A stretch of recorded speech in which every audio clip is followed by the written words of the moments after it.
¿Qué tal, amigos y visitantes del canal? Yo soy Mario Macuil, soy un estudiante de la licenciatura de Derecho a punto de egresar. Cuento con cierta experiencia en el ámbito laboral, en el campo de la postulación como abogado postulante, y también tengo cierta formación en materia de economía. Pero eso no es el punto. El motivo de este video es presentar un proyecto en el que vamos a estar grabando una serie de videos donde vamos a explicar el contenido de nuestra constitución política de los Estados Unidos mexicanos. Verán, en estos tiempos es de gran importancia conocer el contenido de nuestra constitución porque este cuerpo legal es básicamente el más importante dentro del territorio nacional y es en el que se consagran todos nuestros derechos a los que por el simple hecho de ser mexicanos y por el simple hecho de residir en este país tenemos acceso. Entonces, todos los mexicanos y todos los residentes en el Estado mexicano debemos conocer por lo menos los primeros 29 artículos. Si bien es cierto, la extensión de la Constitución es de 136 artículos, lo cierto es que estos primeros 29 nos van a hablar directamente de nuestros derechos humanos o derechos fundamentales. Bien, vamos a comenzar hablando un poco al respecto del primer artículo de nuestra Constitución, que es el más importante de todos, honestamente. Este artículo, si bien no es tan extenso en cantidad de palabras o de párrafos, lo cierto es que sí es extenso en cuanto a su contenido. El hecho es que incluso ha habido personas, como juristas y entendidos en el tema, que han dedicado libros completos como este, La inmensidad del artículo primero constitucional, a única y exclusivamente hablar de este primer artículo. Entonces vamos a desmenuzarlo poco a poco, de una forma entendible, que sea fácil de comprender para todos los que nos puedan ver. Y vamos a empezar leyendo la fracción, el primer párrafo, ¿no? Y haciendo una breve descripción de qué es realmente el contenido que especifica ese párrafo. Vamos a ello. Artículo primero. En los Estados Unidos mexicanos, todas las personas gozarán de los derechos humanos reconocidos en esta Constitución y en los tratados internacionales de los que el Estado mexicano sea parte, así como de las garantías para su protección, cuyo ejercicio no podrá restringirse ni suspenderse, salvo en los casos y bajo las circunstancias que esta Constitución establece. Aquí hay dos temas bien interesantes. El primero, especifica que por el simple hecho de estar en los Estados Unidos mexicanos, vamos a ser acreedores, vamos a poder acceder a derechos humanos reconocidos en nuestra propia Constitución, pero además en otros cuerpos legales, en otras leyes que son tratados internacionales, que ya hayan sido reconocidas por nuestro país. Por ejemplo, la Convención Interamericana de Derechos Humanos. Estos textos legales básicamente consagran derechos que todas las personas, por el simple hecho de ser humanos, de estar vivos, tenemos derecho de acceder a ellos. Entonces esa es la primera cosa importante. Y la segunda, habla de garantías, que en nuestro país existirán garantías para poder hacer efectivos esos derechos. Un ejemplo muy claro es el juicio de amparo. Si bien es un tema que es muy extenso, es muy técnico y que posiblemente tratamos en otro video, lo cierto es que ese es un mecanismo, una garantía para poder acceder a un derecho consagrado en nuestra Constitución. Por ejemplo, el derecho al agua, el derecho a la salud. Hoy en día hemos visto incluso que se ha podido ejercer esa garantía del derecho de amparo para poder acceder a los servicios de salud derivado del COVID-19, ¿no? Que es un tema que enfrentamos en la actualidad. Y por último existe otra cosa en este párrafo que también vale la pena mencionar. Dice que el ejercicio de los derechos no pueden suspenderse o restringirse salvo casos específicos que la propia Constitución establezca. Un ejemplo de esto lo tenemos en el artículo 29. Este artículo habla cuando exista una intervención, en tiempos de guerra, tiempos difíciles, solo el presidente de la República, con previa aprobación de nuestro Congreso, que son quienes emiten las leyes, pueden suspender estos derechos, ¿no? Es un caso excepcional, está pensado eso para tiempos de guerra, podríamos decir que son hasta artículos históricos, ¿no? Porque bueno, si hacemos un recuento histórico de todo lo que ha pasado en nuestro país, pues nos damos cuenta que en determinadas etapas de la historia ha habido necesidad de interrumpir el acceso a esos derechos, ¿no? Pero bueno, en primer lugar, eso es lo que nos establece ese primer párrafo del artículo primero de la Constitución. Ahora pasemos al segundo párrafo.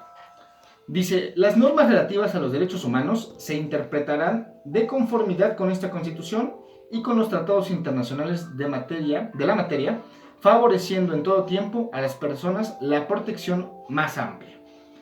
Aquí hay dos principios establecidos que en el bagaje jurídico llamaríamos como principio de interpretación conforme. Pero bueno, para no marearnos mucho con este tema tan técnico y tan legal, podemos decir que la ley, para aplicarla, tenemos que interpretarla, en primer lugar. Y interpretar no es otra cosa que buscar el verdadero sentido de esta ley. ¿Qué quiso decir la persona, el cuerpo colegiado, que es el legislador, que emitió esta norma al momento de plasmarla en el papel? Básicamente eso podemos entender como interpretar. Entonces, en todo caso, cuando exista necesidad de interpretar la ley, siempre se deberá buscar el fondo de lo que dispone esa ley apegado a los derechos constitucionales, apegado al marco de la Constitución y además apegado a los tratados internacionales. Eso por un lado. Y por otro lado, en este mismo párrafo nos dice que siempre se favorecerá la protección más amplia al gobernado. Y esto no es otra cosa que el principio pro persona, ¿no? Que es otro tema bien técnico y bien legal, pero para efectos sencillos, pues básicamente es, si hay 2 o 3 o 4 o 5 interpretaciones posibles de una sola norma, pues vamos a escoger, o el juez en su caso, o la persona o la autoridad que vaya a aplicar la ley, deberá favorecer en todo momento a la protección más amplia de la persona, ¿no? No hay una razón, un motivo por la que uno valga menos que el otro. Bueno, básicamente es eso. Podemos pasar ahora al tercer párrafo, que dice lo siguiente. Todas las autoridades, en el ámbito de sus competencias, tienen la obligación de promover, respetar, proteger y garantizar los derechos de conformidad con los principios de universalidad, interdependencia, indivisibilidad y progresividad. En consecuencia, el Estado deberá prevenir, investigar, sancionar y reparar las violaciones a los derechos humanos en los términos que establezca la ley. Aquí ya empezamos a entrar a una interpretación un poco más complicada de lo que nos establece este artículo de la Constitución, porque son muchas cosas. Tan solo hablar de esos 4 principios que son de universalidad, interdependencia, indivisibilidad y progresividad ya es todo un rollo. La verdad es que eso sí ya es un poco más complicado, pero podemos resumirlo así bien rapidísimo. Universalidad para todos. Interdependencia, los derechos se deben de interpretar de forma separada. Indivisibilidad, no pueden soslayarse, no pueden dejarse de lado los derechos, porque deben de también interpretarse como un todo. Y progresividad quiere decir que el Estado mexicano, cuando emita nuevas leyes o cuando aplique estas mismas, siempre buscará ir avanzando, nunca hacia atrás. El ejemplo más claro de esto es cuando hablamos de la pena de muerte. En su momento existía en nuestro país, se quitó de los ordenamientos legales correspondientes y ya no es posible que hoy día nuestros legisladores quieran volver a instaurar la pena de muerte. Eso no es posible. Va en contra de ese principio de progresividad. Bueno, sentado eso, básicamente eso es lo que más interesa de este párrafo. Hay otras cosas que también son necesarias especificar, pero la verdad es que si seguimos avanzando y adentrándonos en el contenido de solo este párrafo, nos vamos a ir a un video de 1 hora y pues nadie quiere eso. El siguiente párrafo dice: está prohibida la esclavitud en los Estados Unidos mexicanos. Los esclavos del extranjero que entren al territorio nacional alcanzarán por este solo hecho su libertad y la protección de las leyes. Este párrafo está bien bonito y hasta podríamos ejemplificarlo con Harry Potter y cuando dejan libre a Dobby, cuando le regalan el calcetín, ¿no? Básicamente esto nos dice que en el territorio nacional está prohibida la esclavitud, no puede existir. Ahora bien, si una persona con calidad de esclavo de otro país donde sí está permitido, por ejemplo, en Madagascar, un país africano, está permitida la esclavitud, ¿no? Si una persona que vivió o vive en Madagascar llega al territorio nacional, automáticamente Dobby es libre, la persona es libre, ¿no?